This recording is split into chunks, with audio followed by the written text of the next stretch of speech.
ഭക്തരുടെ സകല ദുരിതങ്ങളും ഇവിടെ തീർക്കാക്കപ്പെടുന്നു. സമ്പൽ സമൃദ്ധിയും ആരോഗ്യവും ആയുസ്സും ആഗ്രഹിച്ച് അലലോടെ അലഞ്ഞെത്തുന്ന ആയിരങ്ങൾക്ക് അഭയമരുളുന്ന പുണ്യസ്ഥലമായിട്ടുള്ള ഭാരതത്തിലെ ഏക കൊടിമര പ്രതിഷ്ഠയുള്ള വിഷ്ണുമായ ക്ഷേത്രമായിട്ടുള്ള പെരിങ്ങോട്ടുകര ദേവസ്ഥാനം.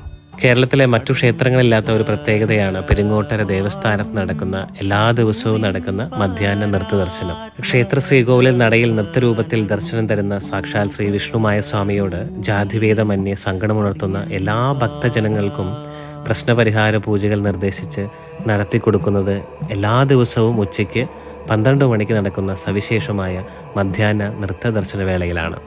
സകല ദോഷപരിഹാര ക്രിയകൾ, പൂജകൾ എന്നിവ മൂലമന്ത്ര പ്രാർത്ഥനയോടെ ചെയ്ത് ഭക്തന് സൗഖ്യത്തെ നൽകുന്നത് ദേവസ്ഥാനാധിപതിയായ ഉണ്ണിസ്വാമികളാണ്.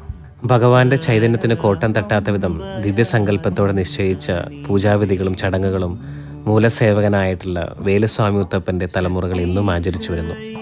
വേലുമുത്തപ്പൻ്റെ സമാധിസ്ഥലം കുക്ഷികൽപ്പം എന്നറിയപ്പെടുന്നു. ഇവിടെയാണ് കുട്ടിച്ചാത്തന്മാരെ ആവാഹിച്ച് കുടിയിരുത്തിയിരിക്കുന്നത്. വേലുസ്വാമി മുത്തപ്പൻ്റെ ആത്മാവ് വിഷ്ണുസ്വാമിയോടൊന്നിച്ച് കുക്ഷികൽപ്പ സമാധിയിൽ വിരാജിക്കുന്നു. ഭുവനേശ്വരി ദേവി, ശിവപാർവതി പുത്രന്മാരായ ഗണപതി, സുബ്രഹ്മണ്യൻ, വിഷ്ണുമായ പ്രതിഷ്ഠകളുള്ള ഭാരതത്തിലെ ഏക ക്ഷേത്രമാണ് പെരിങ്ങോട്ടുകര ദേവസ്ഥാനം.